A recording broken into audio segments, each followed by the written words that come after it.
Welcome everyone to this monthly current affair video of Launchpad Education.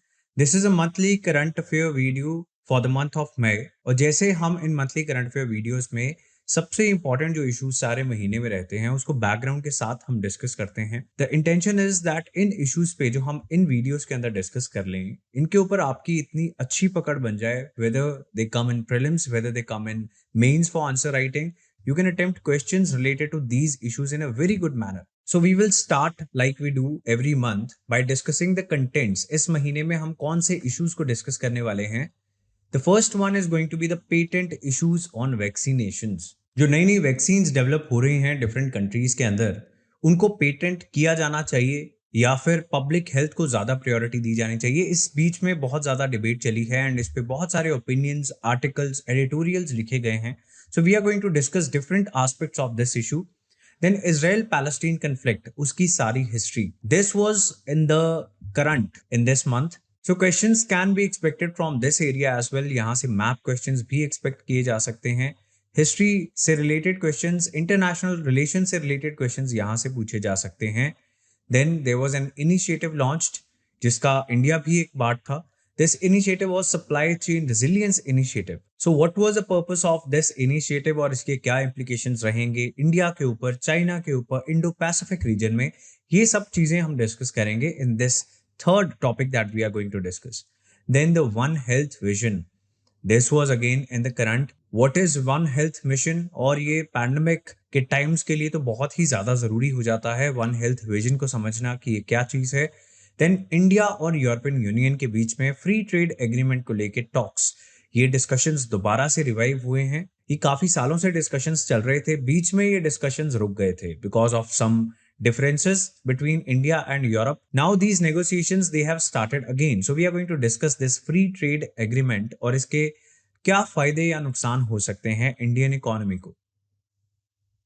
Then next topic हम discuss करेंगे Chinese space station के बारे में. China अपना एक स्पेस स्टेशन लॉन्च कर रहा है और वो न्यूज में था क्योंकि उसके लिए एक रॉकेट लॉन्च किया गया था जिसके डेब्रीज, जिसके जो अवशेष थे वो फ्री फॉल कर रहे थे धरती पर, वो कहीं भी गिर सकते थे and they created a lot of news क्योंकि ये काफी एक खतरनाक चीज हो सकती थी. हालांकि ये डेब्रीज गिरे हैं इन द ओशन, सो बहुत ज्यादा किसी को नुकसान नहीं हुआ है, बट चाइना अपना स्पेस स्टेशन बना रहा है, ये हम डिस्कस करेंगे. इंटरनेशनल स्पेस स्टेशन के बारे में कुछ जानेंगे. Russia is going to launch its own space station. Russia international space station से विड्रॉ करके अपने आप को अपना खुद का एक स्पेस स्टेशन लॉन्च करने जा रहा है. So we are going to see that as well.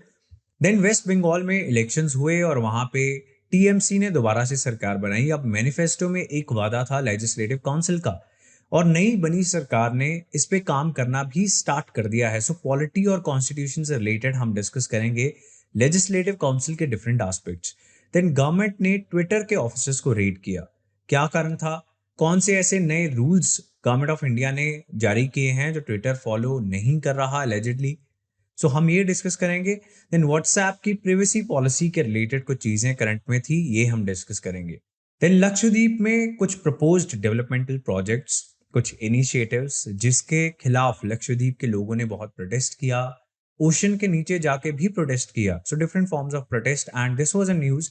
Lakshadweep का एनवायरनमेंट एक बहुत इंपॉर्टेंट चीज है. It is a very rich place when it comes to biodiversity. So वहां पे कुछ डेवलपमेंट की जानी है प्रपोज, तो वहां पे कुछ लॉज, कुछ रेगुलेशंस नए इंट्रोड्यूस किए गए थे और लक्षद्वीप के लोगों ने उसका विरोध किया.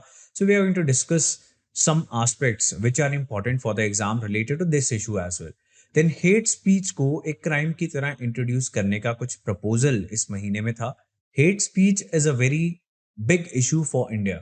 Then PM cares, ये एक इनिशिएटिव लॉन्च किया गया था जब पैंडेमिक की वजह से एक लॉकडाउन इंड्यूस किया गया था स्टार्टिंग में, लेकिन बहुत सारे पैंडेमिक में बच्चे अनाथ हो गए थे और इन अनाथ बच्चों के लिए गवर्नमेंट ऑफ इंडिया से रिपीटेडली रिक्वेस्ट की जा रही थी कि कोई इनिशिएटिव लिया जाए और गवर्नमेंट ने अब PM cares for children launch किया है. इसके अलावा इन कंटेंट्स को हम डिस्कस करेंगे इस वीडियो के अंदर. इसी के साथ launch pad education YouTube channel पर इस महीने कुछ बहुत इंपॉर्टेंट वीडियोस अपलोड हुई हैं. These are videos on constitutions amendment procedure, then the difference between procedure established by law and due process of law. So if you know even the basics of polity, constitution, you know that these topics are extremely important for your exam. Then IT rules जो launch हुए थे उस पे एक video, sedition which is a very hot topic, almost every second month ये current में रहता है, so इस पे एक वीडियो लॉन्च पैड एजुकेशन पर आई थी. Then BRICS summit 2021 foreign ministers की ये मीटिंग हुई थी, उसमें क्या नतीजा निकल के आया. Then cyclone Tauktae, a video has been uploaded to discuss this cyclone and not only this, cyclogenesis, cyclones बनते कैसे हैं, क्या कंडीशंस चाहिए होती हैं, क्या कंड्यूसिव कंडीशंस रहती हैं कि एक साइक्लोन वहां से स्टार्ट हो सकता है. This is a very important topic for your geography, disaster management areas. ये कंसेप्ट, ये बेसिक समझने बहुत जरूरी हैं. देन मराठा रिजर्वेशन से रिलेटेड सुप्रीम कोर्ट ने कुछ ऑर्डर्स दिए जिसमें कुछ इंपॉर्टेंट जजमेंट्स भी सुप्रीम कोर्ट ने डिस्कस की, उसका मेंशन हुआ. सो मराठा रिजर्वेशन पे जो वीडियो है that is also a very important video. So these are some of the videos that you should not miss if you are a serious aspirant. Then in future, to not miss any update, you can subscribe to this channel, you can press the bell icon, because we are posting content which is relevant to your exam. Videos which are very important for your exam, only those are being uploaded. You can also get the PDF of these videos जो आपके लिए notes का काम करेंगी from the Telegram channel. उसका नाम भी Launchpad Education है. You can follow us on Instagram and Facebook by the same name Launchpad Education. इन सभी हैंडल्स पे अगर आप हो तो आपको एग्जाम रेलिवेंट कुछ बहुत इंपॉर्टेंट स्टफ डिफरेंट प्लेसेस पे मिलता जाएगा, खासकर यूट्यूब पर और टेलीग्राम चैनल पे.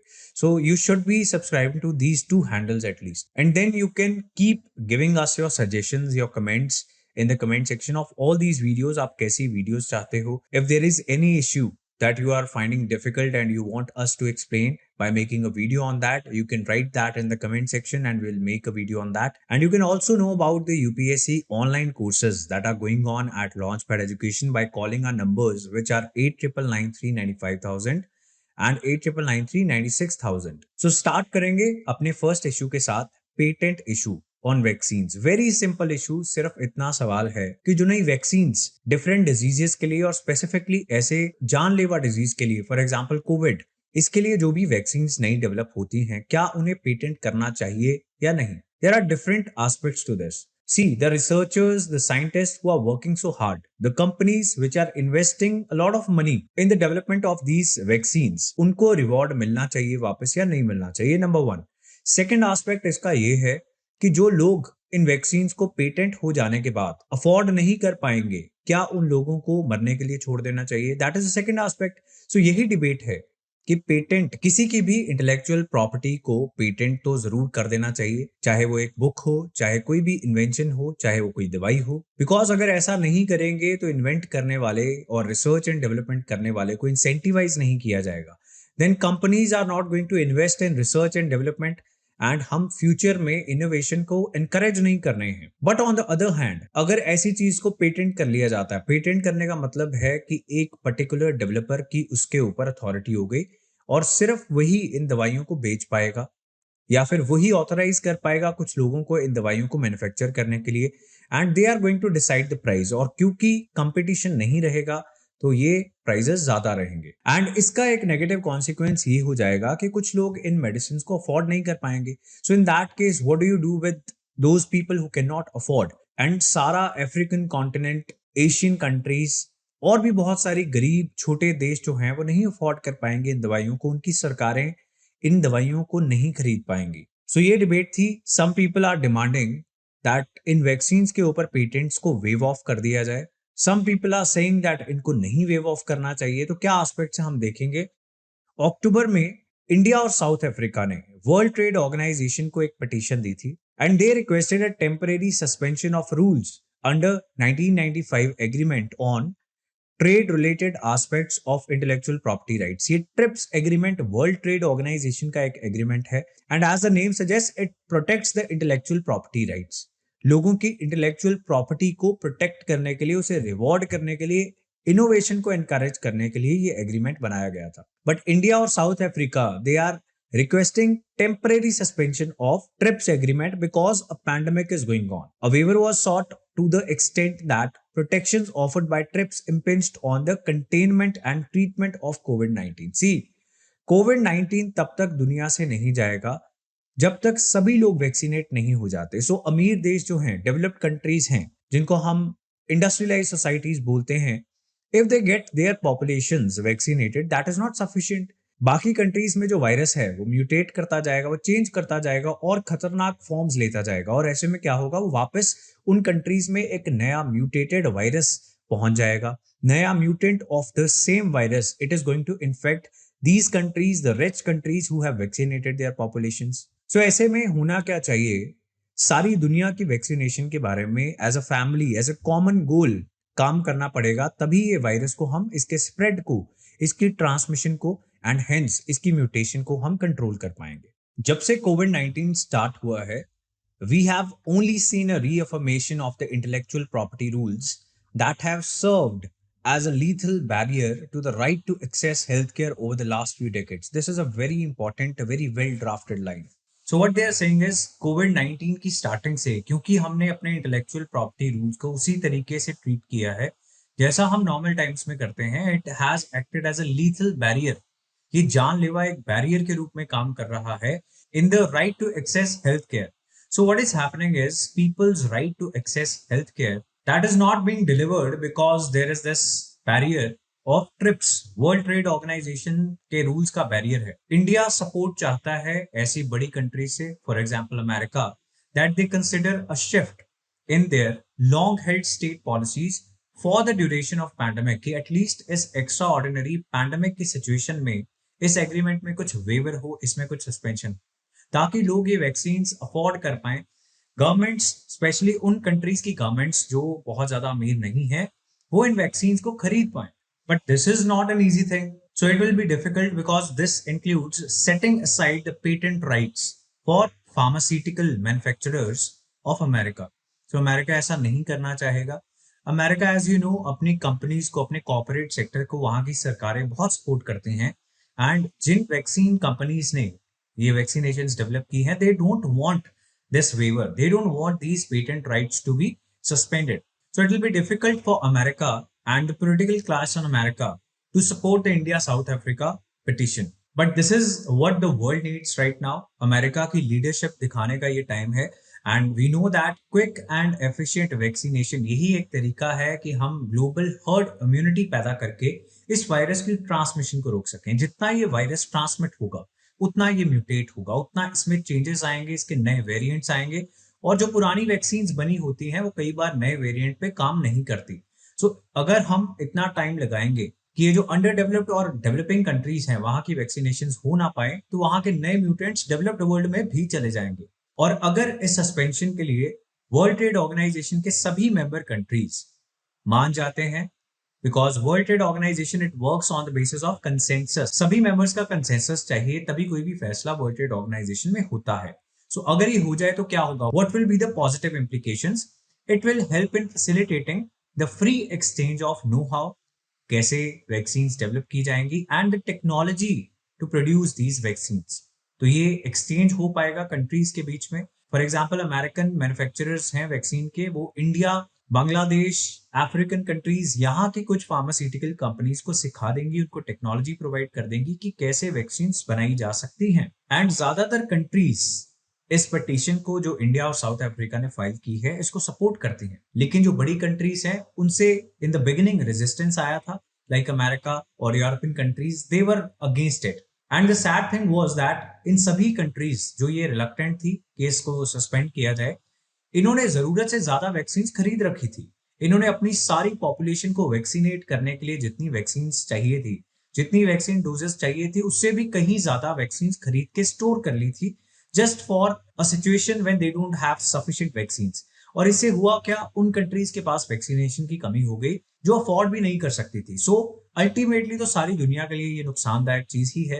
And for the rest of the world, mass immunization it is a distant dream. कुछ एस्टिमेट्स कहते हैं कि 2023-24 तक दुनिया के जो गरीब देश हैं वो अपनी पॉपुलेशन को वैक्सीनेट कर पाएंगे। बहुत साल लग जाएंगे वैक्सीनेशन को कंप्लीट करते करते। यू कैन इमेजिन, इंडिया जैसी एक इतनी पावरफुल कंट्री, वो भी स्ट्रगल कर रही है अपने लोगों को वैक्सीनेट करने के लिए। So what will happen to the countries which are not that powerful right now? Now, reports are suggesting that most poor countries, they will take until at least 2024 2024 से पहले वैक्सीनेशन कंप्लीट नहीं कर पाएंगे गरीब देश। A patent, what is a patent? A patent is a conferral by the state of an exclusive right, this is the key word here, to make, use and sell an inventive product or process। तो ये exclusive right किसी भी चीज को बनाने वाले का हो जाता है, वही उसे बना पाएगा। अगर वो चाहेगा कि कोई और बनाए तो वही ऑथराइज कर सकता है, उसका जो भी प्राइस वो चाहे वो डिसाइड कर सकता है। He is with in the legal rights. और ऐसे क्यों पेटेंट लॉज बनाए जाते हैं, क्यों इंटेलेक्चुअल प्रॉपर्टीज को प्रोटेक्ट किया जाता है, उसके तीन बेसिक ग्राउंड्स हैं। So the reasons are that people who have invented something, they have a natural and a moral right to claim control over these inventions. On the utilitarian premise that exclusive licenses they promote invention, therefore benefit society as a whole। तो अगर आपने कुछ चीज invent की है, आपको उसका exclusive right they दिया जाएगा और आप ज्यादा पैसे कमा पाओगे, तो इससे बाकी लोग इनकरेज होंगे कि हम भी कुछ इन्वेंट करें, हम भी कुछ इनोवेशन करें, आउट ऑफ द बॉक्स सोच के सोसाइटी और ह्यूमन नीड्स के लिए कोई सोल्यूशन प्रोवाइड करें।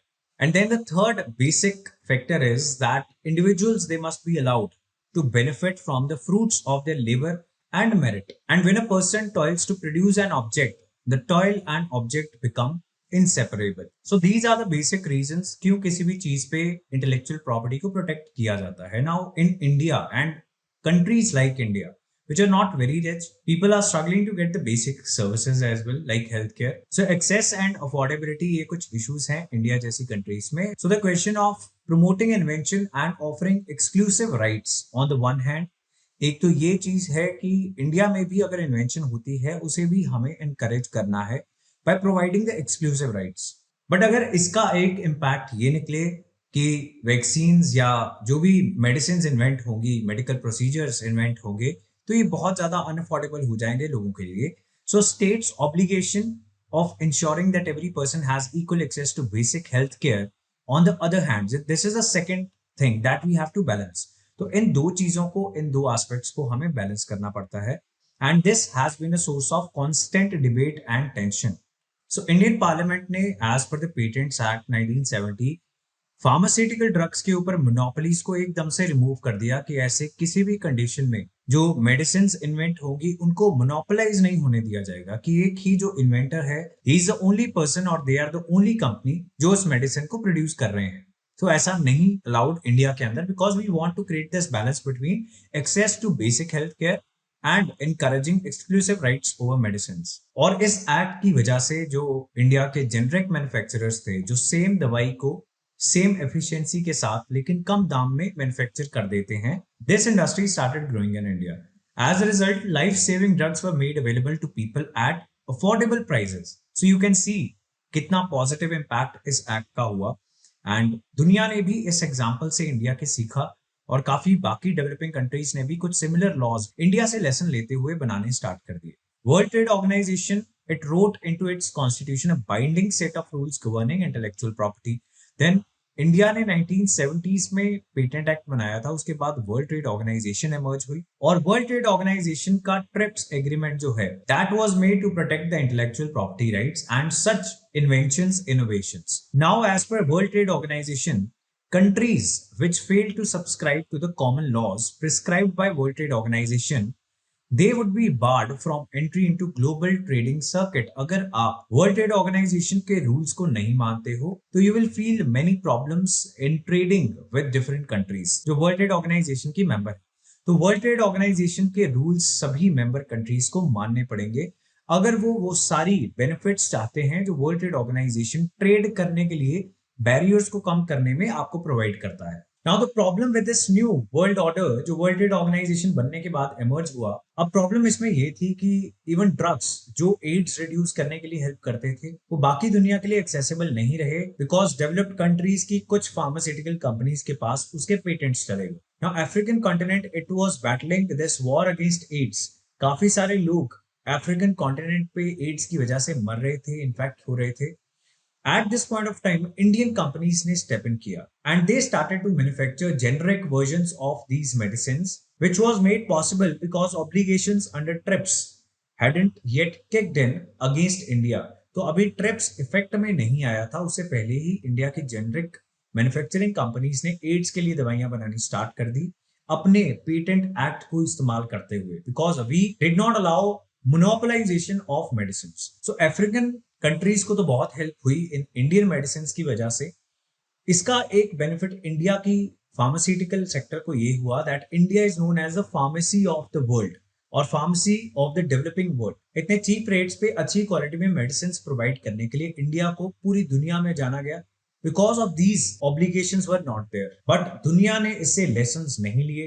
एंड अभी भी कॉर्पोरेट वर्ल्ड ये कोशिश करता है कि जो मेडिसिन में नई इन्वेंशन हो रही हैं उसको पेटेंट करवा लिया जाए। And they do not consider this concern that कुछ कंट्रीज ऐसी हैं वो ये दवाइयां ले ही नहीं पाएंगी। So under the present system, those unfortunate enough to have the disease, they are forced to pay the price, and that means the very poor in the developing world are condemned to death। उनको मरने के लिए छोड़ दिया गया है because वो पैसा नहीं दे सकेंगे इन बड़े कॉर्पोरेट हाउसेस को जिन्होंने दवाइयों को पेटेंट करके मोनोपोलीज क्रिएट कर ली। And they want to earn super profits. They don't want to earn just profits, they want to earn super profits because they want to sell their patented medicine at very high rates। Now see, point तो ये था कि research and development का भी खर्चा निकल जाए, companies को प्रॉफिट हो। लेकिन जब कंपनी सुपर प्रॉफिट्स कमाने के लिए ये भी कंसिडर ना करें that some people are going to be condemned to death, they will be left to die just because they don't have money to buy these medicines, that is not very ethical। And that is why this recommendation is coming from countries like India, South Africa, and even other developing countries that we cannot continue to persist with rules granting monopolies which place the right to access basic healthcare in a position of constant peril। हम right to access that to the basic healthcare इसको हम खतरे में नहीं डाल सकते just to encourage innovation। So a lot of developed countries including America, यहां से कुछ रेजिस्टेंस आ रही थी, but the happy news came when president of United States Joe Biden, इन्होंने इस पिटीशन को सपोर्ट करने का फैसला लिया। And when America is saying that they are going to support this temporary waiver of patents on vaccines for कोविड-19, it will act as a catalyst for building consensus. As we discussed, world trade organization में कुछ भी फैसला बिना consensus के नहीं होगा, सभी मेंबर कंट्रीज की रजामंदी जरूरी है।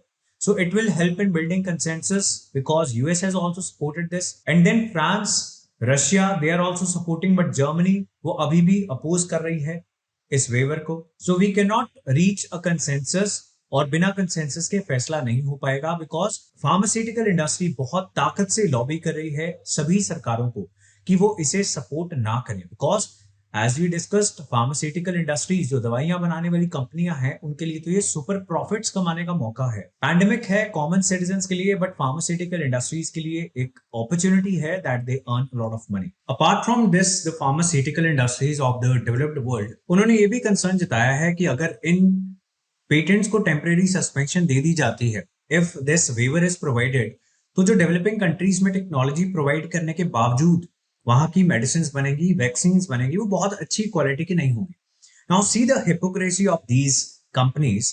ये अपनी दवाइयां इन्हीं डेवलपिंग कंट्रीज की फार्मास्यूटिकल इंडस्ट्री से बनवा लेती हैं, but when it comes to earning super profits, then they feel that there is this concern कि उनको टेक्नोलॉजी और नो हाउ सप्लाई करने के बावजूद जो दवाइयां बनेगी वो बहुत अच्छी क्वालिटी की नहीं होगी। So that is another argument that the pharmaceutical industries who do not want this suspension they are giving. It is for the governments of the developed countries to realize that no one is safe until everyone is safe। जब तक सारी दुनिया को vaccination नहीं हो जाती तब तक डेवलप्ड कंट्रीज भी सेफ नहीं रह सकती। They cannot create these bubbles, they cannot prevent rest of the world from coming into their countries। और अगर बाकी कंट्रीज की पॉपुलेशन को वैक्सीनेशन नहीं मिलेगी तो उनकी कंट्रीज भी सेफ नहीं रहेंगी।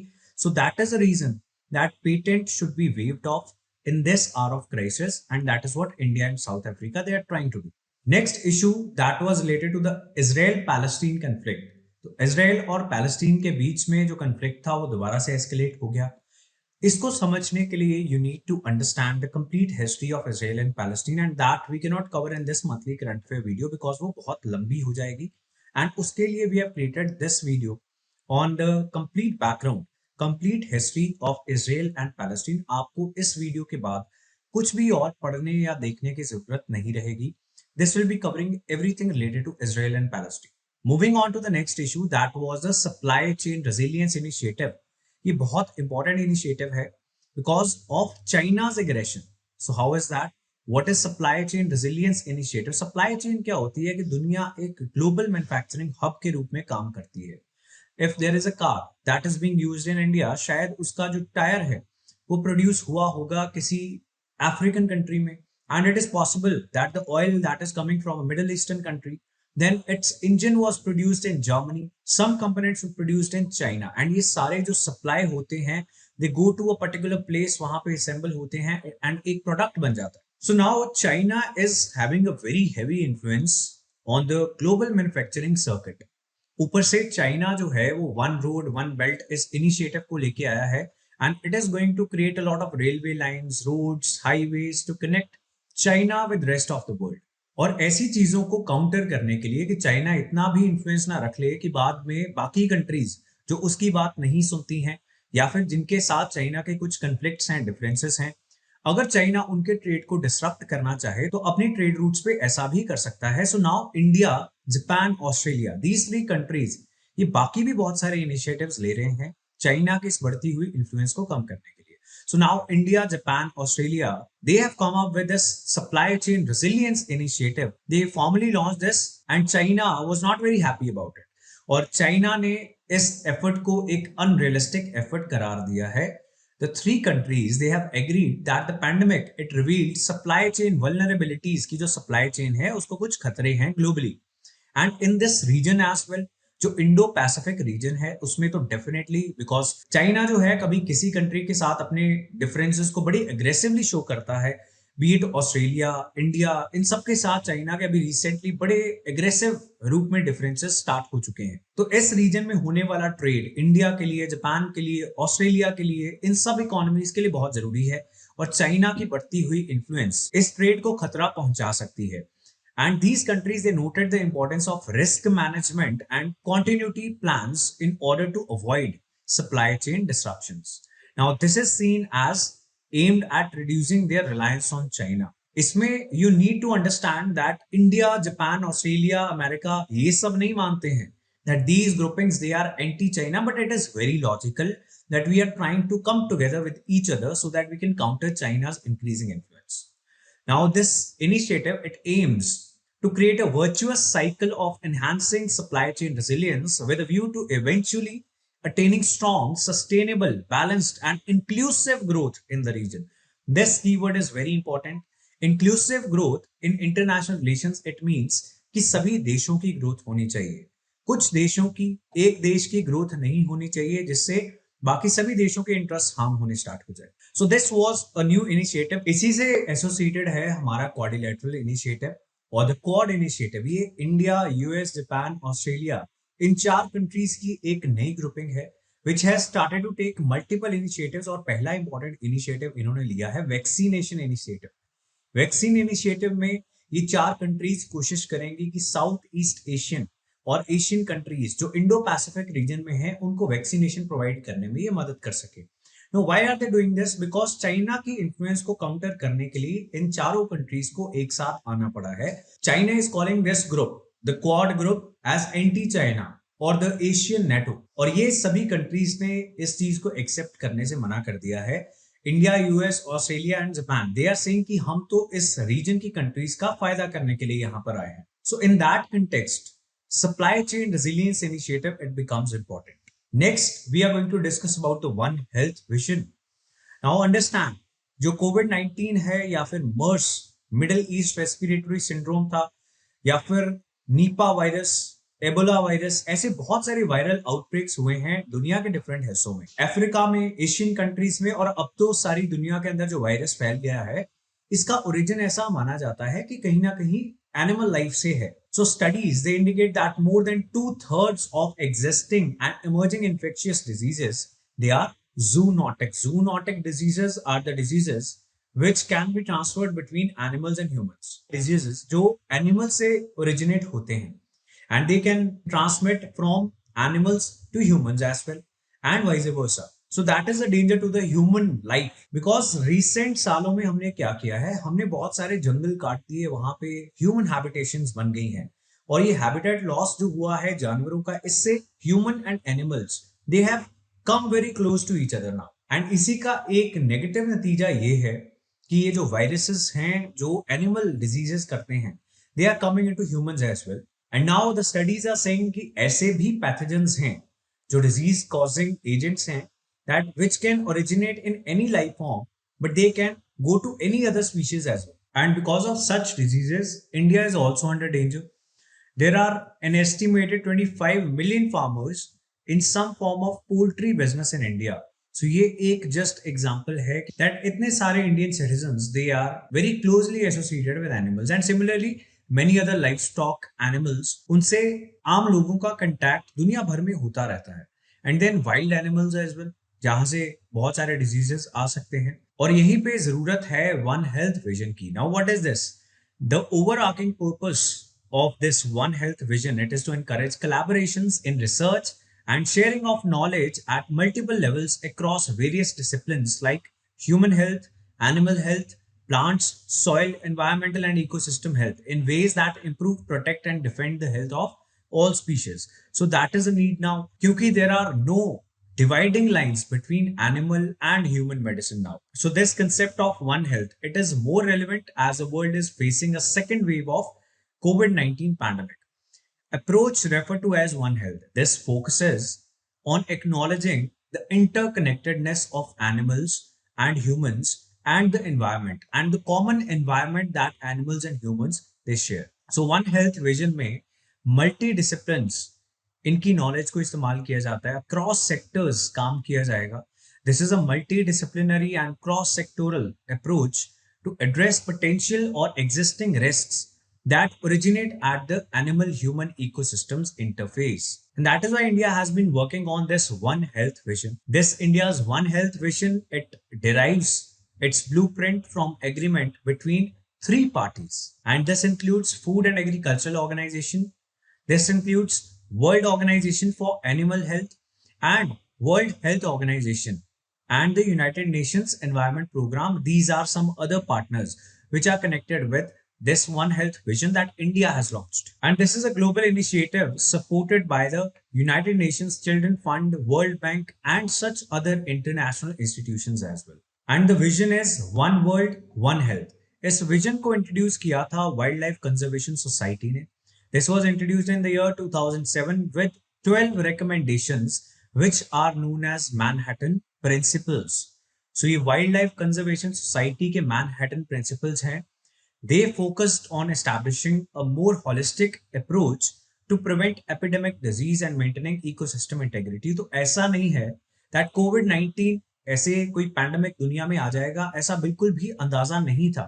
Scientists and many experts they were warning that there can be such viruses which can lead to loss of thousands and lakhs of people. And as you know that ये जो virus है COVID-19, ऐसा माना जाता है कि Wuhan में ये एक एनिमल मार्केट थी जहां पे मीट वगैरह की बिक्री होती थी, वहां से ये स्टार्ट हुआ है. वहां पे बहुत सारे लोग वुहान में इन्फेक्ट हो गए थे and from there this virus went all over the world killing many people. And scientist have also observed that there are more than 1.7 million viruses circulating in wild life and many of them are likely to be zoonotic, यानी ये humans में जा सकते हैं. करीब 17 लाख ऐसे viruses माने जाते हैं कि जो सर्कुलेट कर रहे हैं वाइल्ड लाइफ में and they can go to human beings as well. Now this implies that unless there is timely detection of these viruses, India risks facing many more pandemics in times to come. And you can imagine एक pandemic ने हमारी economy, हमारी society को कितने बुरे तरीके से impact किया है. अगर ऐसा दोबारा से हो जाए even after 10 years, 5 years, 20 years, so we have to be ready by timely detection and by taking precautionary measures. Another category of diseases that we are calling anthropozoonotic diseases, they get transferred from humans to animals. So human viruses can also go into animals, animal viruses can come into humans. That is what we are discussing here, that there is no boundary line. So this transboundary impact of viral outbreaks in the recent years such as Nipah, Ebola, severe acute respiratory syndrome SARS, Middle East respiratory syndrome MERS, and avian influenza, it has further reinforced the need for us to consistently document the linkages between the environment, animals and human health. तो ऐसी एक vision पे काम करने के लिए हमारे सामने बहुत सारे challenges हैं. For example, veterinary man power shortages, जो वेटनरी डॉक्टर्स हैं, एनिमल डॉक्टर्स हैं, उनकी shortages, lack of information sharing between human and animal health institutions, inadequate coordination on food safety at slaughter, distribution and retail facilities. See, human beings they also eat a lot of animals, और वहां पे अगर hygienic conditions नहीं होंगे, वहां पे अच्छी regulations नहीं होंगी, so that viruses don't get transmitted, so that the diseased animals they are not slaughtered and sold into the market. So ऐसी regulations का होना बहुत जरूरी है. Department of animal husbandry and daring, government of India का जो department है, they have launched many schemes to mitigate the prevalence of animal diseases. So One Health Vision के लिए already काम चल रहे हैं, and we are trying that these animal diseases they don't get transmitted to human beings. इसी से related एक issue है जो करंट में नहीं था, but just I'm telling this to you, antimicrobial resistance और the antibiotic resistance, उसमें भी जो पोल्ट्री फार्म्स हैं उससे ह्यूमन हेल्थ पे होने वाला इम्पैक्ट बहुत जरूरी है, जिसके बारे में आपको पता होना चाहिए. एंटीबायोटिक्स जो दवाइयां हैं उसके खिलाफ रेसिस्टेंस पैदा हो रही है, हो सकती है, और ऐसा हो जाएगा बहुत कॉमन डिजीजेस जिनकी दवाई आप शायद जाके फार्मासिस्ट से काउंटर पे ही खरीद लेते हो, जो नहीं खरीदनी चाहिए. जो एंटीबायोटिक्स हम यूज करते हैं, अगर हम उनको मिस यूज करें, ओवर यूज करें, गलत तरीके से यूज करें, तो शायद जो डिजीज है वो ऐसी दवाइयों के खिलाफ रेजिस्टेंस पैदा कर देते हैं, और ऐसे डिजीजेस के खिलाफ वो दवाई काम करना बंद कर देगी. सो अभी जिसके लिए आप दवाई खरीद लेते हो उससे शायद लोगों की डेथ्स भी होनी स्टार्ट हो जाए. So that is the big concern related to anti microbial और एंटीबायोटिक रेजिस्टेंस.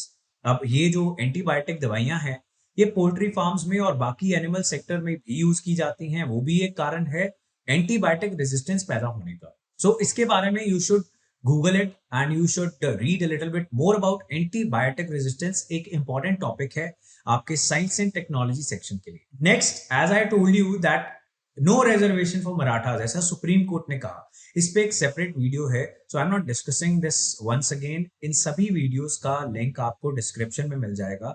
आपके सारे महीने की जो होलिस्टिक प्रिपरेशन होगी उसके लिए आपको ये टॉपिक्स कवर करने बहुत जरूरी हैं, specially this one. And then now we can move on to our next topic. This is India और ईयू के बीच में फ्री ट्रेड एग्रीमेंट को लेके नेगोशिएशन स्टार्ट हुए हैं. EU and India they are relaunching free trade agreement talks. EU is European Union, और European Union से अभी अभी ब्रिटेन ने एग्जिट लिया है. ब्रेक्सिट इवेंट हुआ है. We made a video some months back on Brexit, so you can see that video as well. क्या है ब्रेक्सिट, क्यों ब्रिटेन ईयू से बाहर गया, लेकिन अब हुआ क्या है इसका इम्पैक्ट कि ब्रिटेन और ईयू की सभी कंट्रीज अब they are trying to look out of Europe. वो चाह रही हैं हमारे रिलेशंस बाकी कंट्रीज के साथ, फॉर एग्जांपल इंडिया के साथ और बाकी मेजर इकोनॉमीज के साथ अच्छे हों, ताकि ये ब्रेक्सिट का जो इम्पैक्ट दोनों इकोनॉमीज पे पड़ सकता है वो कम से कम हो.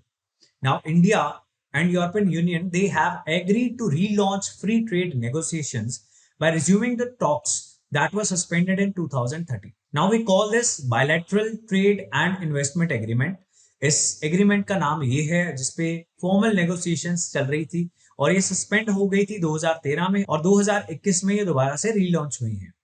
EU-India leaders meeting, it also discussed COVID recovery plans, and then the EU leaders and Indian leaders, they discussed some other important things related to the relation between India and European Union, like the economic recovery plans from this COVID-induced lockdowns, and then vaccine cooperation. They adopted a connectivity partnership document outlining plans to cooperate on digital and infrastructure projects. And they signed the contract for the second tranche of $150 million from EU for the Pune Metro Rail project. So EU जो है वो हमारे Pune metro rail project में help कर रहा है. Then we are trying to work on connectivity between India and Europe, maritime, land routes. So we are trying to promote that. अब इसमें भी एक चाइना का एंगल है. Again the belt and road initiative जो मैंने आपको पिछले एक करंट अफेयर में बताया था, उसी से रिलेटेड अब इंडिया और ईयू में भी एक ये कंसर्न है कि when चाइना's influence it is growing globally, तो even European countries are not very comfortable about it because of the way China deals with other countries. It is not a democratic country, and India, European countries, ये सारी democratic countries हैं, open societies, liberal societies. So now India and EU also they want to work together closely, एंड ये हमें concerns दिखते हैं in joint statements में भी. Now this joint statement it issued after the meeting. It said India and the EU they agreed to work towards a balanced, ambitious, comprehensive and mutually beneficial trade agreement which would respond to the current challenges.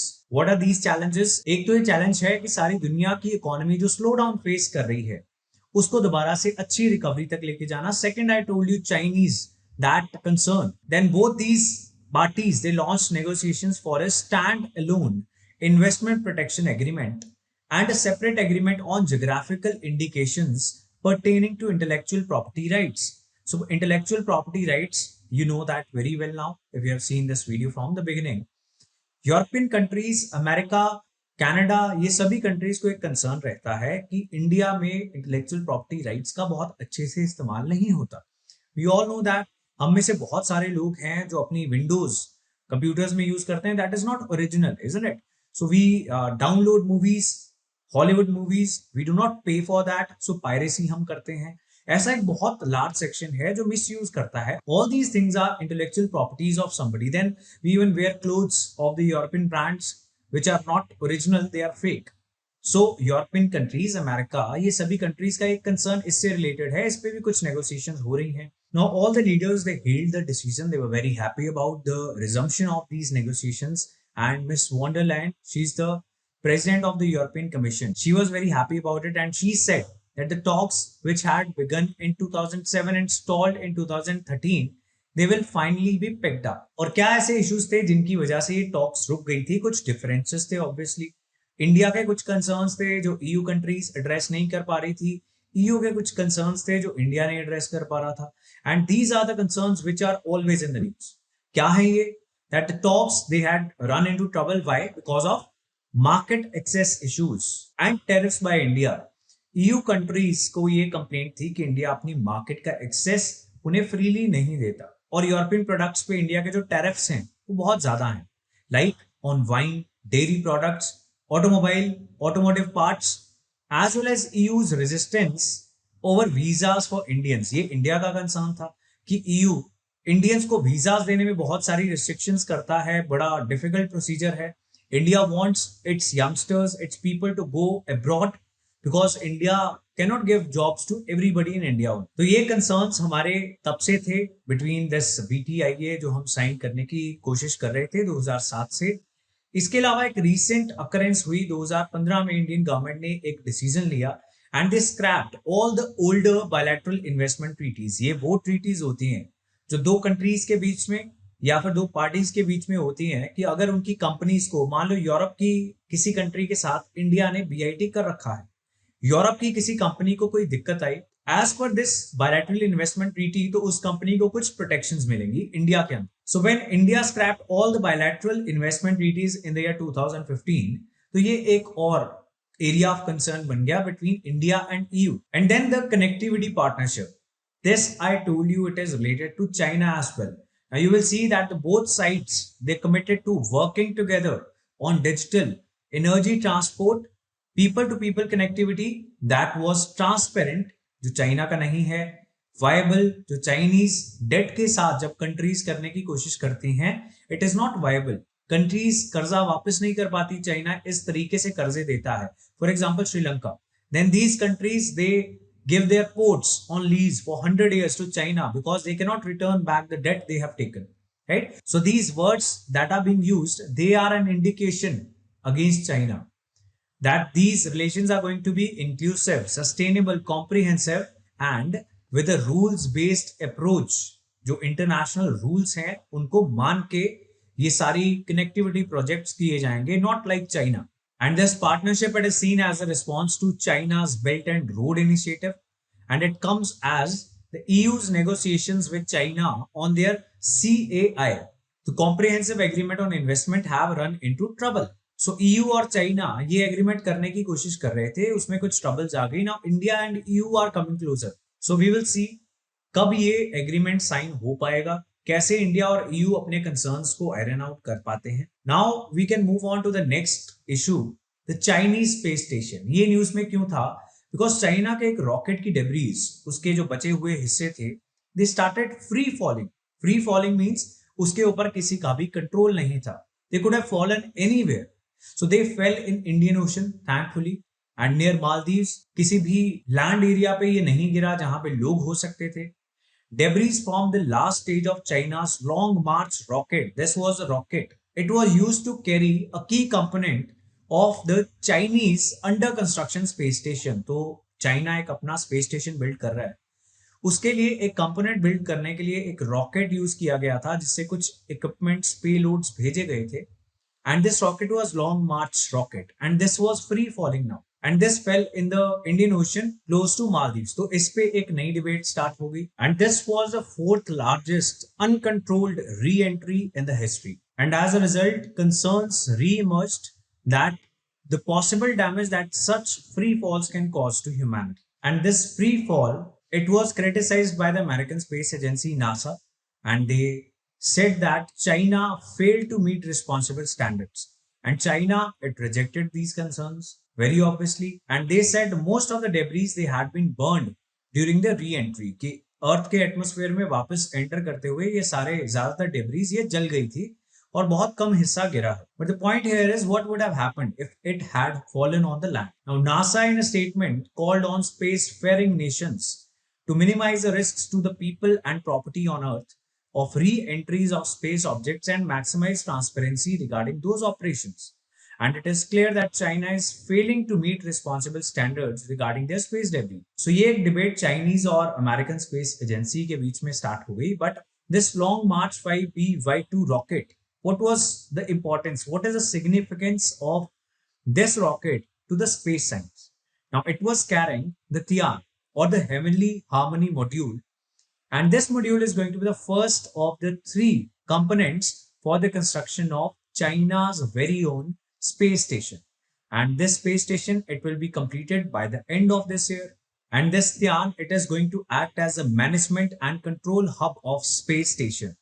And this space station that China is going to launch by the end of this year, this is going to be known as Tiangong or the Heavenly Palace. And this space station is going to be the second space station after the first one, which is still in operation, that is International Space Station. So this Chinese space station, it has been designed with a lifespan of 10 years, but it can also last 15 years. So it can last up to 2037. The Chinese space station, which is a Tiangong space station, it once completed will be roughly 1/5 of the mass of International Space Station. Now, what is the purpose of having a space station? चाहे वो International Space Station हो, Chinese space station हो, क्या objectives होते हैं किसी भी space station के? A space station, it is essentially a large spacecraft that remains in low Earth orbit for extended periods of time, and it is like a large laboratory in space. ये सबसे simple definition है समझने के लिए. ये एक lab है, कुछ एक्सपेरिमेंट्स करेगी. कहां पे करेगी? In the space itself. And there will be astronauts living in these space stations. जैसे इंटरनेशनल स्पेस स्टेशन में बहुत सारे एस्ट्रोनॉट्स रह रहे हैं. They've lived in that place for many years now, and they are constantly doing experiments, they are doing research to enhance our knowledge about the outer space. Similarly, the astronauts will be in the Chinese space station as well, and they are going to stay there for weeks and months to carry out experiments in microgravity. And since this Chinese space station was in the news, we should also know a little bit about the International Space Station. It has been working since 1998, and it has been known for exemplary cooperation between the 5 participating space agencies. तो ये 5 different countries की space agencies हैं जो regularly collaborate कर रही हैं. इन countries के बीच में politically रिश्ते अच्छे हों बुरे हों, they have never stopped collaborating with each other. And the agencies which are part of this International Space Station, these are NASA, which is America's space agency, Russia's space agency Roscosmos, Japanese space agency JAXA, Europe की European Space Agency and then Canadian Space Agency. तो ये 5 countries हैं जो cooperate कर रही हैं, और इन्हीं की कोऑपरेशन की वजह से international space station it is being run. वहां पे एक्सपेरिमेंट्स हो रहे हैं from the last 20 years, and many human beings they have lived in these space stations because जो कंडीशंस स्पेस में है वो धरती पे नहीं मिल सकती. और इसलिए जो रिसर्च स्पेस के बारे में वहां पे हो सकती है, it can not be conducted in the laboratories on the earth. इसी से रिलेटेड एक और चीज जरूरी है जो आपको पता होनी चाहिए, that is Russia. It is going to withdraw from this international space station. As we saw, international space station में कोऑपरेट करने वाली एक कंट्री थी रशिया, रशिया की स्पेस एजेंसी रॉसकॉस्मोस। तो रशिया ने ऑलरेडी अनाउंस कर दिया है कि 2025 में they are going to withdraw from this international space station and they are going to build and manage their own separate space station and they are going to launch this by 2030. So अभी China का अपना एक space station होगा, Russia का अपना होगा, शायद और भी countries they are going to develop their own space station and India is definitely trying this. But अभी शॉर्ट टर्म गोल्स में इंडियन स्पेस रिसर्च ऑर्गेनाइजेशन के जो शॉर्ट टर्म गोल्स हैं उनमें ये अभी नहीं है। We have other projects like Gaganyaan. So this was everything that was in the news or the background related to the news, and this space science, this is an important aspect जो अक्सर newspapers में बहुत ज्यादा cover नहीं होता है। So hopefully this section is going to help you. Then the cyclone Tauktae, इस पे एक वीडियो बनी थी, ये साइक्लोन आया था डिजास्टर मैनेजमेंट के लिए। This is very important and how cyclones are form, that is also important. So this video is very important and you can see this video on our channel and इसका भी link आपको description में मिल जाएगा। So now we can move on to our next issue, that is formation of a legislative council in West Bengal. So as you know, West Bengal में elections हुए थे और तृणमूल कांग्रेस की, ममता बनर्जी की दोबारा से सरकार आई है एंड टीएमसी ने अपने इलेक्शन मैनिफेस्टो में ये अनाउंस किया था that they are going to create a legislative council in the state. अब लेजिस्लेटिव काउंसिल और विधान परिषद ये क्या चीज है, कौन सा इंस्टीट्यूशन है? सो इसको बड़ी सिंपली अगर समझे तो जैसे लोकसभा होती है सेंट्रल गवर्नमेंट में, वैसे ही स्टेट्स के अंदर होती है विधानसभा। एंड देन जैसे राज्यसभा होती है सेंट्रल गवर्नमेंट में, वैसे ही स्टेट्स के अंदर होती है Vidhan Parishad. But this is an optional thing, ये सभी स्टेट्स के अंदर नहीं होती है। लेजिस्लेटिव काउंसिल इंडिया के कुछ स्टेट्स में ही है and a decision on this has been already taken by the West Bengal cabinet in a cabinet meeting that they are going to create this Vidhan Parishad.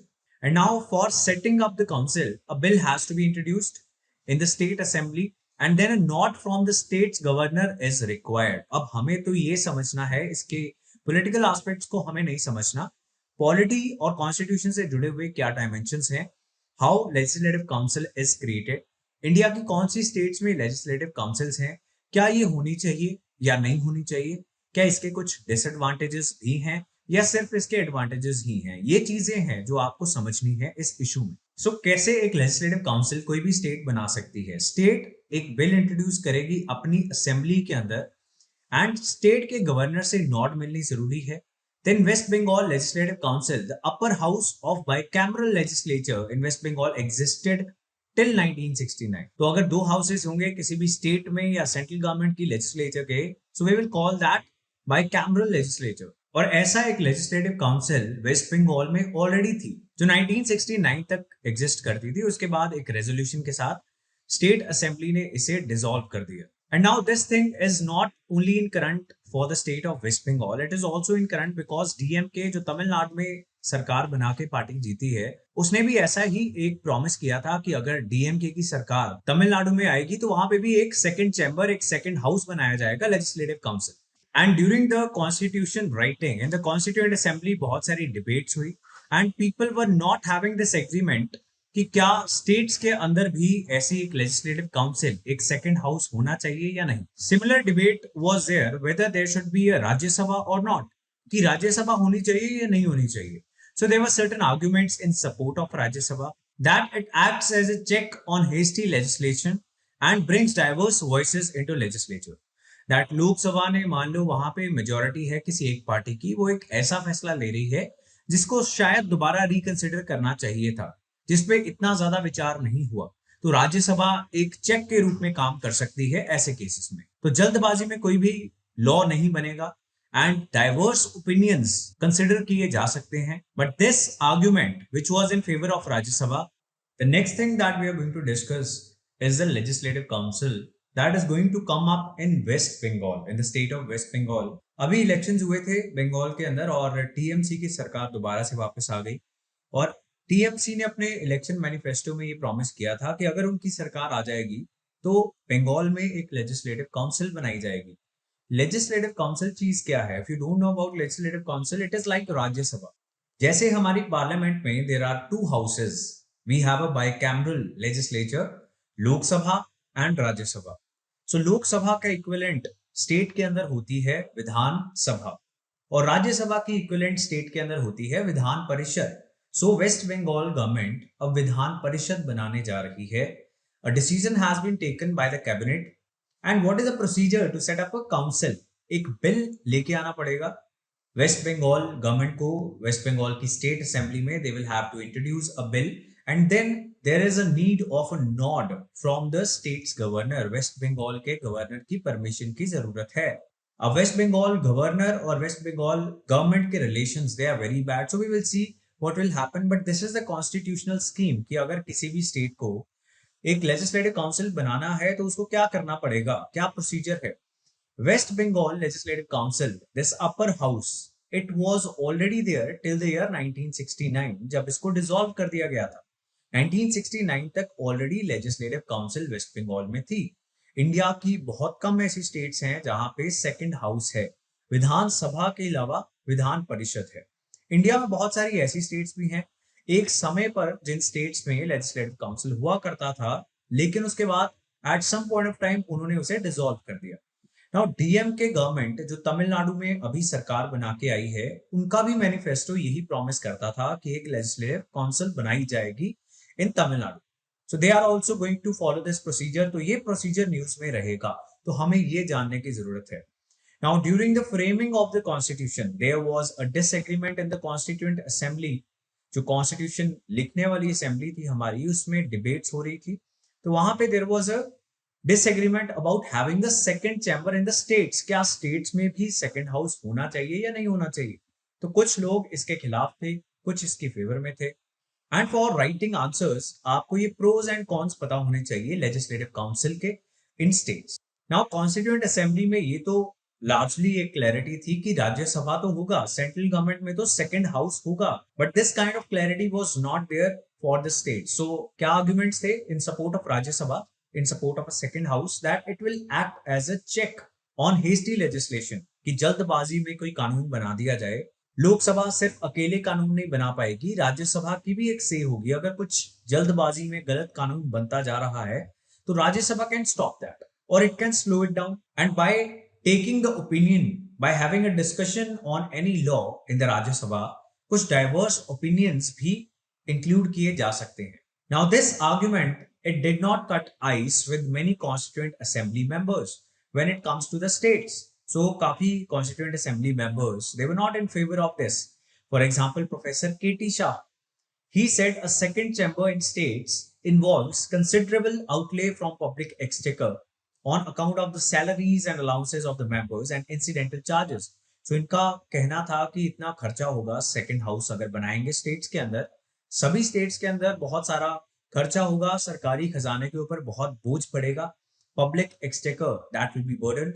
And the people who were not in favour of legislative councils in states, they said that it is only a tool in the hand of party bosses. जो parties के boss हैं, party high commands हैं, जो भी लोग हार जाते हैं उनको अक्सर लेजिस्लेटिव काउंसिल्स में भेज देते हैं। Now these are the people who have been rejected by the people in elections, but there is still an option कि इन लोगों को legislative council में या राज्यसभा में भेज दिया जाए। So in a democracy, how good is that? That people have rejected somebody and because there is a second house जिसमें पार्टी नॉमिनेट कर सकती है किसी भी ऐसे व्यक्ति को जो इलेक्शंस में जीत नहीं पा रहा।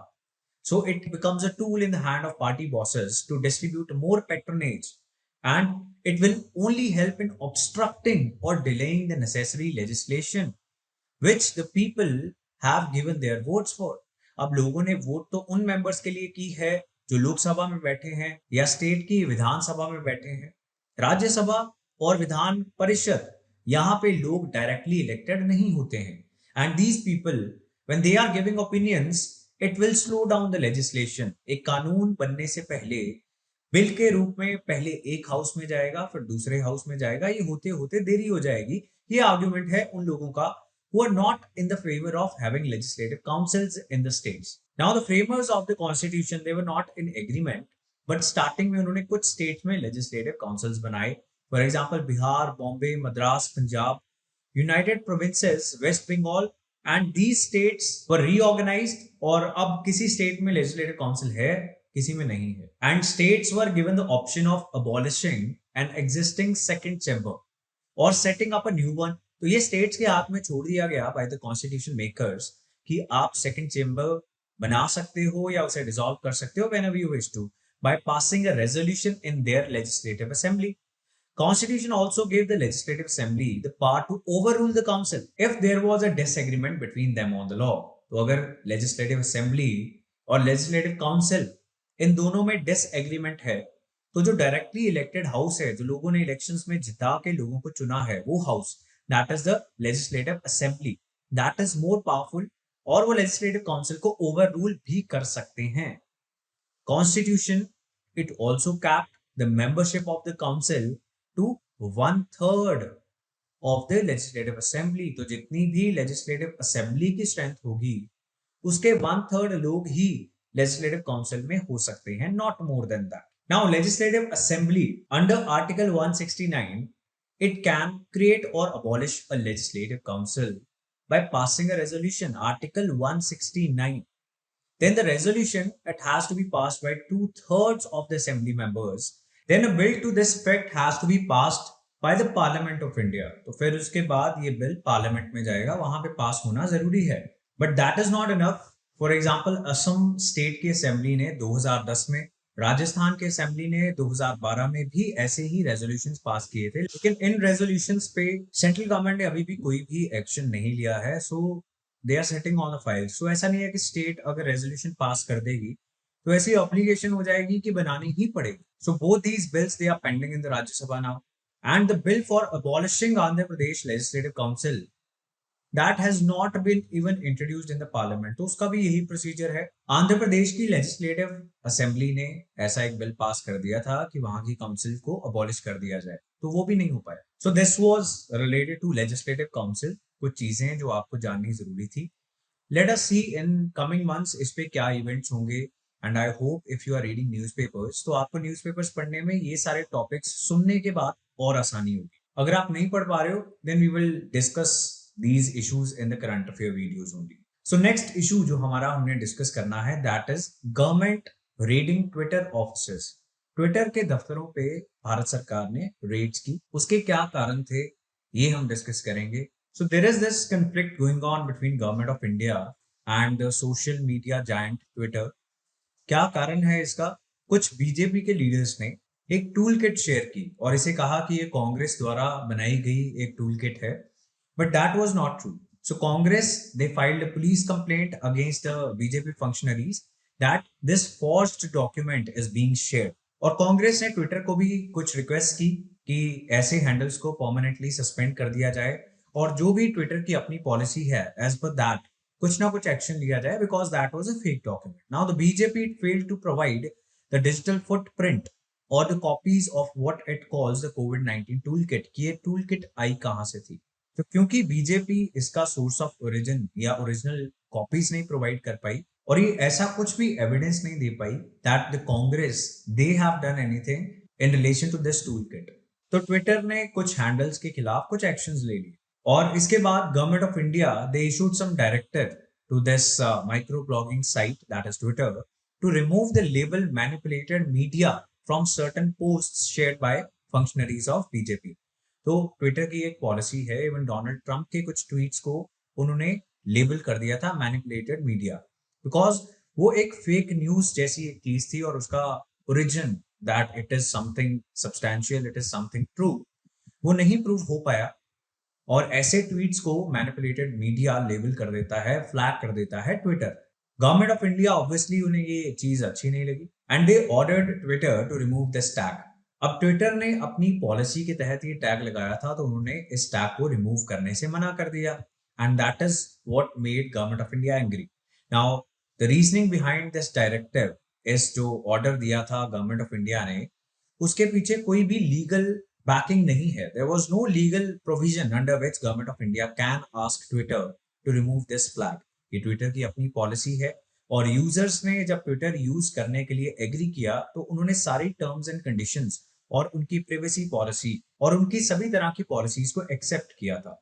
सो now government of India can not say that Twitter अपनी पॉलिसी जिसे यूजर ने एक्सेप्ट कर लिया है उससे हटके कुछ करे. And it was not illegal, it was not anything illegal that Twitter had done. So ऐसा एक कंट्रोवर्सी स्टार्ट हो गई. And there is a debate between freedom of speech and expression and the right of these social media giants to control fake news, to control the manipulated news on their platforms. अब government of India ने क्या argument दिया, उन्होंने कहा कि ये जो label दिया गया है इसका इंटेंशन ये है that this is a deliberate attempt to color the investigation by local law enforcement agency. local law enforcement agency जो इन्वेस्टिगेशन करेगी उसको ऑल्टर करने के लिए, उसको प्रेशराइज करने के लिए ये चीज की गई है. तो अगर किसी भी सोशल मीडिया हैंडल को ऐसा लगता है that some content is problematic, it is not true, it is fake, so they are going to take action. Otherwise तो fake news के ऊपर कोई भी कंट्रोल नहीं रहेगा. And Twitter they have a publicized policy that it may label tweets that include media that have been deceptively altered or fabricated. Twitter is a private entity whose relationship with users is guided by its term of services. So Twitter की अपने users के साथ जो relation है वो कौन guide करेगा? उनकी अपनी terms of services. And the IT Act that empowers the government to regulate content does not give the government power to order the removal of this label. Now there is this very important information that you need to know. ये हम issue क्यों discuss कर रहे हैं? Because हम आना चाहते थे information technology intermediary guidelines and digital media ethics code पे. ये एक नए रूल्स ऑर्डर किए हैं गवर्नमेंट ऑफ इंडिया ने 2021 में एंड ये बहुत जबरदस्त कंट्रोवर्सी में है. Categories of social media intermediaries have been defined under these rules. जो गवर्नमेंट ऑफ इंडिया ने 2021 में नए rules social media handles like WhatsApp, Instagram, Facebook, इन सब सोशल मीडिया इंटरमीडिएरीज के लिए कुछ नए रूल्स लॉन्च किए हैं. Based on the number of users different categories बनाई गई है. जिनके बहुत ज्यादा यूजर्स हैं they are known as significant social media intermediaries and जिनके थोड़े कम यूजर्स हैं they are known as social media intermediaries. So इन रूल्स के तहत इन सोशल मीडिया इंटरमीडिएरीज को क्या करना है? They have to follow due diligence and in case they are not following this, safe harbour provisions will not apply to them. Safe harbour provisions is that अगर मान लो Facebook के ऊपर किसी ने कोई पोर्नोग्राफिक क्लिप डाल दी है या फिर कोई ऐसा वायलेंट कंटेंट डाल दिया है जिससे दंगे हो सकते हैं या फिर किसी कम्युनिटी या किसी रिलीजियस ग्रुप के खिलाफ कुछ हेट स्पीच डाल दी है, in that case Facebook is not responsible and this is known as a safe harbour provision. लेकिन अगर इन रूल्स को फेसबुक फॉलो नहीं करता है तो ना सिर्फ उस व्यक्ति को पकड़ा जाएगा जिसने ऐसा कोई कंटेंट फेसबुक पे डाला है, लेकिन फेसबुक भी जिम्मेदार होगा. इन सोशल मीडिया इंटरमीडिएरीज को ये सेफ हार्बर प्रोविजन प्रोवाइड करता है हमारा IT act, information technology act, और उसका section 79. And this provides immunity from legal prosecution for any content posted on their platforms. बड़ी जाहिर सी बात है, अगर फेसबुक पे आप या मैं अगर कुछ गलत चीज, इलीगल चीज डाल देते हैं तो उसके लिए फेसबुक रिस्पॉन्सिबल नहीं होगा. बट अगर इन रूल्स को फेसबुक फॉलो नहीं कर रहा या कोई भी social media intermediary they are not following it, then Facebook or that intermediary they are also going to be responsible. Then under these new rules there has to be a grievance redressal mechanism. Intermediaries उनको एक grievance officer appoint करना है to deal with the complaints and share the name and contact details of these grievance officers. Then grievance officer shall acknowledge the complaint within 24 hours कि हमें complaint मिल गई है and resolve the complaint within 15 days from its receipt. Then ये सभी social media intermediaries के लिए था. जो सिग्निफिकेंट सोशल मीडिया इंटरमीडिएरीज हैं, बहुत बड़े सोशल मीडिया इंटरमीडिएरीज हैं, उनको कुछ एडिशनल ड्यू डिलिजेंस करनी है, कुछ एडिशनल स्टेप्स भी लेने हैं. For example they are supposed to appoint a chief compliance officer and nodal contact person and a resident grievance officer, all of whom should be residents of India. Then they are supposed to file compliance report and they need to publish a monthly compliance report mentioning the details of complaints received and action taken on the complaints as well as details of content removed proactively. So ये rules को कैसे follow किया जा रहा है, इसके लिए एक chief compliance officer होगा और वो एक compliance report monthly file करेगा. उसमें बताया जाएगा कि हमें इतनी कंप्लेंट्स मिली और हमने इस तरीके से सभी कंप्लेंट्स को रिजॉल्व कर दिया. Now we are coming to the controversial provision, enabling identity of the originator. As per the rules, it is important that any significant social media intermediary providing services primarily in the nature of messaging shall enable identification of the first originator of the information. अब जो messaging apps हैं like the Telegram, Signal, WhatsApp, ये सारी apps इनके लिए ये rule है. And what this rule is saying, जो भी first originator हो किसी information का वो सरकार को बताना पड़ेगा. Now the messaging apps, they are claiming that to ensure privacy of the users, they are end-to-end encrypted. यानी अगर आप कोई मैसेज सेंड कर रहे हो, वो मैसेज सेंड करने वाला और रिसीव करने वाला सिर्फ ये दो लोग ही पढ़ पाएंगे, इसके अलावा कोई भी पढ़ नहीं पाएगा. And if this rule is to be implemented, then these messaging apps have said that ये end-to-end encryption और यूजर्स की privacy इसको ब्रीच करना पड़ेगा.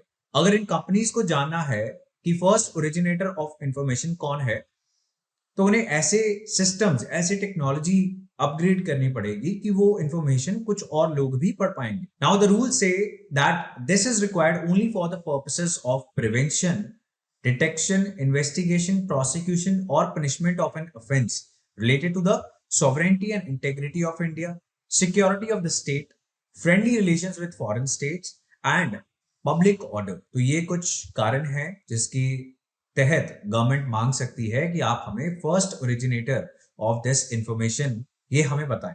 And there are certain more clauses under which government can ask, for example for incitement of an offence relating to the above or in relation with rape, sexually explicit material or child sexual abuse material punishable with imprisonment for a term of not less than 5 years. तो government in सभी कारणों में, इन सभी clauses में they can ask for the first originator of any information. और यही argument दिया WhatsApp ने, that if they implement this rule, this provision, then they will have to break the end-to-end encryption on its messaging service as well as the privacy principles underlying it, and it infringes on the fundamental rights to privacy and free speech of the hundreds of millions of citizens using WhatsApp to communicate privately and securely. ये WhatsApp ने statement the. Supreme court of India, उन्होंने privacy को अभी recently एक case में जिसका नाम है पुट्टस्वामी केस, उसमें फंडामेंटल राइट की रिकॉग्निशन दी है, राइट टू प्रिवेसी को. सो you can imagine that privacy it is a very important issue. And now this is a debate. अब सिक्योरिटी, सॉवरेंटी, इन सभी बेसिस पे गवर्नमेंट डिमांड कर सकती है कि मैसेज किसने किसको किया है, और व्हाट्सएप कह रहा है that it will breach the privacy clauses that they are trying to provide to its users. And many experts, they are having these concerns about privacy, freedom of expression and security of the users, because governments generally they tend to do these things that कई बार political dissent जो government का criticism कर रहे होते हैं उनको तंग करने के लिए सरकार कई बार केसेस कर देती है. सेडिशन बहुत एक मिसयूज्ड क्लॉज है इंडिया में, उसकी कन्विक्शन नहीं होती है, बाद में सभी लोग ज्यादातर छूट जाते हैं, लेकिन the harassment that they go because of these cases that needs some consideration here as well. So अभी व्हाट्सएप की प्राइवेसी पॉलिसी टूट जाएगी और गवर्नमेंट चाहे तो काफी सारे लोगों के मैसेजेस डिमांड कर सकती है. So one of the clause was prevention of some crime. तो ये एक काफी वेग प्रोविजन है, सो इसका मिसयूज भी हो सकता है. And multiple media houses like The Wire, The News Minute, Quint, इन सब ने already petitions file कर रखी हैं against the implementation of these new IT rules. And they have also said that these rules, they are having some provisions which are very vaguely worded. Next topic that we were supposed to do was development or disaster in Lakshadweep. ये एक question है कि जो नए provisions develop करने के लिए सरकार introduce कर रही है लक्षद्वीप में, क्या वो सच में डेवलपमेंट करेंगे या फिर वो एनवायरमेंटल, कल्चरल, ट्राइबल लोगों की सोसाइटी का डिजास्टर हो सकता है. So that is what we have discussed in this video, development और disaster in Lakshadweep. Now the next topic that we are going to discuss is related to hate speech that can become a crime. So the proposal to incorporate provisions against hate speech in the penal law has been made. So regarding this hate speech, this is a very huge issue in India. And कई बार तो हमारे politicians भी कुछ ऐसे slogans लगा देते हैं like देश के गद्दारों को गोली मारो सालों को। नाउ और भी बड़े सारे community specific hate speech write by multiple politicians across the spectrum. Almost सभी पॉलिटिकल पार्टीज के पॉलिटिशियंस हेट स्पीच दे देते हैं। Then there can be hate speech by the leader of any other religious spiritual organisation, जिससे society के अंदर writing हो सकती है, दंगे हो सकते हैं, या फिर पर्टिकुलर कोई इंडिविजुअल की जान खतरे में आ सकती है। नाउ इसे स्ट्रिक्टली टैकल करने के लिए एक कमेटी बनाई गई थी by the union home ministry, and this committee was tasked with recommending changes in the criminal law. Now this committee that was made to recommend changes in the criminal law, इन्होंने ये एक recommendation दी है that they want to formulate new provisions that will make hate speech a separate offense. Now the term hate speech may not be used, but the panel is examining recommendations made by the Law Commission and Expert Committee headed by T.K. Vishwanathan. And these recommendations were related to adding of sections 153C, 505A to the IPC Indian Penal Code. 153C क्या होगा? This would target speech that gravely threatens any person or group with the intention to cause fear or alarm or incite violence towards them, and prescribe a sentence of 2 years in prison and a fine. Then 505A section, it is going to propose to punish speech and writing that causes fear or alarm among a group or provokes violence against it on grounds of race, religion, gender, sexual orientation, place of birth or disability. Now the Committee for Reforms in Criminal Laws, जब ये committee बनी थी तो इसका कुछ criticism हुआ था that it is going to be a very hurried process without consultation, without proper discussions ये कमेटी अपनी recommendations देगी। But now it appears कि पैंडेमिक में ही इस कमेटी ने अपना काम ऑलमोस्ट पूरा कर लिया है, and they are going to give recommendations soon. And in the context of hate speech provisions, it must direct its efforts to define narrowly. यानी बहुत नैरो तरीके से हेट स्पीच की डेफिनेशन इस कमेटी को देनी चाहिए। वो वेग नहीं होनी चाहिए, वो ब्रॉड नहीं होनी चाहिए, बिकॉज ऐसी प्रोविजंस का मिसयूज बहुत आसानी से हो सकता है। अगर वेग या ओवर ब्रॉड टर्म्स यूज की जाएंगी, that might be declared unconstitutional, जैसा हुआ था आईटी एक्ट के सेक्शन 66A के साथ। इसे सुप्रीम कोर्ट ने स्ट्राइक डाउन कर दिया था because it was very vague. It failed to define some terms that sought to criminalize offensive and annoying messages। तो ऐसे कुछ वर्ड यूज किए गए थे like offensive and annoying messages। Now what is the definition of annoying messages? ये कौन decide करेगा? और जब तक कोर्ट ऐसी चीजों को डिसाइड करेगा तब तक जो भी व्यक्ति जिसके खिलाफ ऐसे एक्ट्स, ऐसे वेगली रिटन एक्ट्स का इस्तेमाल होगा, they will be harassed. Only if the definition of hate speech is going to be narrowly defined, it will help in curbing the hate speech and not free speech. Then coming to our last issue, that is PM Cares for Children. PM Cares ये initiative लिया गया था जिसमें काफी सारे Indians ने contribute किया था, डोनेट किया था, so that India can fight against the pandemic. Now due to this pandemic, बहुत सारे ऐसे बच्चे हैं जो अनाथ हो गए, जिनके गार्जियंस नहीं रहे, जिनके दोनों पेरेंट्स कोविड की वजह से या इस टाइम में उनकी डेथ हो गई, and there is nobody to take care of these children. तो उनके लिए अब यूनियन गवर्नमेंट ने एक स्कीम अनाउंस की है which is PM cares for children, and this is for all the children who have been orphaned due to कोविड-19। It is going to include a corpus of 10 lakh for each child till he or she reaches the age of 18। उन बच्चों के जिनके दोनों माँ बाप या फिर लोन सर्वाइविंग पेरेंट या फिर उनके लीगल गार्जियन या उनके एडॉप्टिव पेरेंट उनकी डेथ हो गई है, इन सबको सपोर्ट किया जाएगा through PM cares for children. Now when a child is going to turn 18, he or she can withdraw a monthly stipend from the corpus of rupees 10 lakh that is going to be created, and when this child he reaches the age of 23, he is going to get the entire 10 lakh rupees। तो ये 10 लाख रुपए उसे मिल जाएंगे। 18 to 23 वो कुछ stipend withdraw कर सकता है, जिससे कुछ पर्सनल एक्सपेंसेस या हायर एजुकेशन इनके एक्सपेंसेस मीट करने में उसे मदद होगी। Then the government is going to assist all such kids with school education. They will be given admission in the nearest Kendriya Vidyalay or in a private school as a day scholar. If the child is admitted in a private school, the fees will be paid from the PM Cares Fund, as per the norms under the Right to Education Act 2009. And then PM Cares Fund, इसी से उनकी uniform, text books, notebooks और जो भी पढ़ाई का खर्चा है वो सारा सरकार उठाएगी.